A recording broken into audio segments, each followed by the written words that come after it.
ازيكم عاملين ايه؟ يا رب تكونوا بخير. اي حد بيسألني ايه اكتر اكلة بحب اعملها بصدور الفراخ، برد دايما قولا واحدا: هي البيكاتا بالمشروم. ألذ واسهل اكلة ممكن تعملوها بصدور الفراخ، وبجد يا جماعة منتهى البساطة وكله في طاسة واحدة. ومهما جربتوا تاكلوها بره مش هتطلع بالطعامة واللذاذة بتاعة البيكاتا اللي بتتعمل في البيت وبطريقتي. جربوها، متأكدة انها تعجبكم جدا جدا ان شاء الله. هنقدمها النهاردة مع رز ابيض بالقرفة والحبهان. اول حاجه بالنسبه للمقادير، المقادير الاوليه للبيكاتا هي صدور فراخ. ده انا معايا نص كيلو من صدور فراخ مقطعه رفيع شويه عشان ما ياخدش وقت معايا في السوا. ومعايا هنا ربع كيلو من المشروم الفريش. انا استخدمت النوع الابيض ده، بغسله تحت الحنفيه مفيش اي مشكله، مش بيشرب ميه ولا اي حاجه. بشطف شطفه سريعه. ممكن استخدم المشروم المعلب، ممكن استخدم المشروم اللي بيبقى متقطع شرايح. عندي هنا 4 حبات بصل صغيرين، ممكن نستخدم حبايتين بصل متوسطين. وعندي 3 فصوص من الثوم الكبار. معايا طاسة سخنة على النار، حطيت فيها معلقتين كبار من الزيت ومعلقة كبيرة من الزبدة. بحط الزيت الأول قبل الزبدة عشان لو حطيت الزبدة الأول هتتحرق، فالزيت بيحافظ على الزبدة انها متتحرقش. تمام. هنزل بقى بصدور الفراخ. هنا حطيت اول قطعة، حسيت ان الزيت لسه شوية مش سخن، فاستنيت شوية لما يسخن ونزلت باقي الفراخ بتاعتي. مهم هنا يا جماعة ان الفراخ تكون على مقاس الطاسة، محطش الصدور فوق بعضها علشان ما تنزلش المية بتاعتها. انا عايزاها تلون وتاخد الصدمة من غير ما تنزل اي مية منها. عشان كده لازم الطاسة تكون سخنة، ولازم تكون المساحة بتاعت الطاسة على قد البيكاتا اللي انا هعملها، او الا اعملها على مرتين، يعني احمر الفراخ بتاعتي على مرتين. احط هنا بقى البصل والثوم افرمهم كويس في الكبة.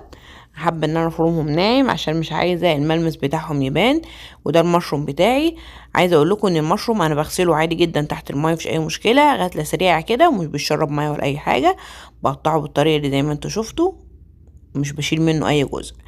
اول ما احمرت معايا صدور الفراخ بالشكل ده، شايفين اخدت لون من غير ما تنزل اي ميه خالص، لان الطاسه كانت سخنه والفراخ متوزعه كويس جدا على الطاسه. هرش هنا هتبل بملح وهتبل كمان بفلفل. وبعدين مش بحط يا جماعه البيكاتا غير ملح وفلفل بس. تمام، مش بحط لها اي توابل تانية، وبتبقى طعمه ولذيذه. وبعدين هقلب كده الصدور بتاعتي في الملح والفلفل عشان تتبل من ناحيتين. انا ما بحبش اتبل من ناحيتين، لانه لما بحط ملح وفلفل على الناحيه دي والناحيه ديت الملح بيزيد معايا، فهنحطه على جهه واحده ونقلب الفراخ للناحيتين عشان تتبل من الناحيه دي ومن الناحيه دي. هنا بعد ما اتاكدت ان الفراخ كلها اخدت لون، هبدا ان انا اطلعها في طبق جنبي. اهو زي ما انتم شايفين شكلها حلو جدا، تحفه. وبعدين هجهز بقى طبعا احنا خلاص قطعنا الخضار بتاعي اللي هو البصل والثوم. هحطهم بقى على طول مكان الفراخ اللي انا حمرتها، كله في طاسه واحده ومش هنستهلك مواعين كتير. هقلب كويس بقى هنا البصل والثوم على نار عاليه، وهستنى لحد اما يتبالوا شويه ويدخلوا في السوا زي ما انتم شايفين، ولونهم يبدا يغير خفيف، انا مش عايزاهم يغمقوا.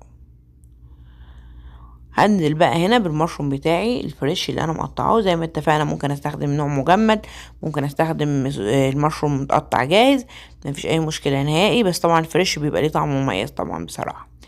اول ما المشروم بتاعي يبدا يدبل ويدخل في السوا زي ما انتم شايفين، والحجم بتاعه تقلص كمش اهوت، قل خالص عن الاول، هبدا ان انا هنا احطه على جنب شويه زي ما انتم شايفين كده. هو خلاص استوى، ما بياخدش سوا خالص. وهنزل هنا معلقه من الزبده في نفس الطاسه. ايه رايكم؟ ما استخدمناش اي مواعين خارجيه. هننزل معلقه كبيره من الزبده واحط عليها معلقه كبيره من الدقيق. الحركه اللي انا عملتها دي خلينا يا جماعه ممكن استغنى عن الكريمه. الصوص بتاع البيكاتا هيبقى تقيل ومش هحتاج كريمه. انا الكريمه هنا حطاها للطعم، مش حطاها لانها تقل الصوص. تمام، عشان كده استخدمت كميه قليله جدا من الكريمه، فممكن استغنى عن الكريمه نهائي وما استخدمهاش. بعد ما حطيت الدقيق على الزبده وتحمر كويس معايا، يعني خد لون خفيف، هبدأ ان انا ادخل بقى كل الخضار بتاعي والبصل مع المشروم مع كل الكلام ده. وهحط هنا، حطيت نص كوباية من الحليب ونص كوباية من الكريمة زي ما اتفقنا. مفيش اي مشكلة، ممكن استغنى عن الكريمة خالص. هقلب كويس هنا كل المكونات دي مع بعض زي ما انتم شايفين. بكبك بقى شوية كده، وتبلت بشوية فلفل زيادة، ما حطيتش ملح لان الملح اللي انا حطيته في الاول كان كفاية. وحطيت هنا كوباية من الحليب، يبقى انا استخدمت كوباية ونص من الحليب ونص كوباية من الكريمة. وهنزل هنا بقى صدور الفراخ بتاعتي زي ما انتم شايفين. الفراخ طبعا استوت 3/4 سوا، والمشروم بتاعي استوى، وطبعا الخضار اللي انا حطيته استوى، فما فيش اي حاجه محتاجه سوا. انا محتاجه بس ان انا الفراخ تكمل سواها وياخدوا ويدوا مع بعض كده على النار، كله ياخد من الطعم. اهو زي ما انتم شايفين غليت معايا اهيت، وبدأ الصوص بتاعي يتقل شويه. اهو زي ما انتم شايفين تقل اهو. مش قادره اقول لكم بقى ولا اوصف لكم جمال الريحه. بس اول ما اوصل للقوام ده تغلي وتبقبق معايا كده، يبقى انا كده خلاص الفراخ استوت وكله بقى جاهز معايا. زينتها هنا بشويه كزبره خضراء، وهنبدا بقى نغرفها. تعالى اقول لكم بقى المطاعم بيغرفوها ازاي. الاول بنحط الصوص بتاع المشروم كده من تحت، تمام، بتاع البيكاتا، صوص البيكاتا. وبعدين هحط صدور الفراخ بتاعتي فوق كده، برصها بشكل طولي، تمام. وبعدين هنزل بقى باقي الصوص خفيف على صدور الفراخ، الصوص اللي تحت بيبقى اكتر عشان القطع البانيه بتاعتي تكون باينه. هنزل بقى هنا شويه من الصوص كمان فوق، وهزود بقى قطع مشروم كده من فوق من الصوص بتاعي علشان احسسهم بقى انها غنيه ومليانه مشروم، تمام. انا عملتها مع رز ابيض بالقرفه والحبهان. اتمنى الوصفه تكون عجبتكم. لو عجبتكم متنسوش تعملوا لايك، والى اللقاء في فيديو قريب ان شاء الله.